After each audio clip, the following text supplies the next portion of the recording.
mind yegenda ofuga nnyo the body. True. Ebigambo bye twogera ne bannaffe tubawaaneko. Tuyiga okuwaana ku muntu. Waana obumwabwe. Compliment. Flatter them. There is a book. Waliwo ekitabo mu Bible kya Song of Solomon. You're caressing me and you're quiet.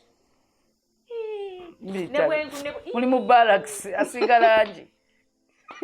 Alinga ali mu massage olaba ne mu massage musasulidde sipa massage mu bakwatana bulungi olumu nebuuzaako mu Bible tulinayo King Solomon yalina concubines bameka over 200 kati wives bala eyo yonna naye bw'olaba ekitabo kye yawandiika Song of Solomon yawaanako omukazi your breasts are like simanyi oba gazelle biki your lips are like what your legs kitegeeza buli paati agitaddeko ali ku details z'omubiri gw'omuntu amazima omuntu watandika okuwa n'agamba ekyenyi n'agamba amaaso obumwa nakkirira agenda otuuka mu kiwato nga wawedde dda the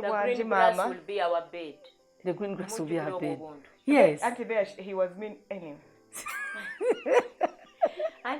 No, as in omuntu muteeketeeke n'obugambo.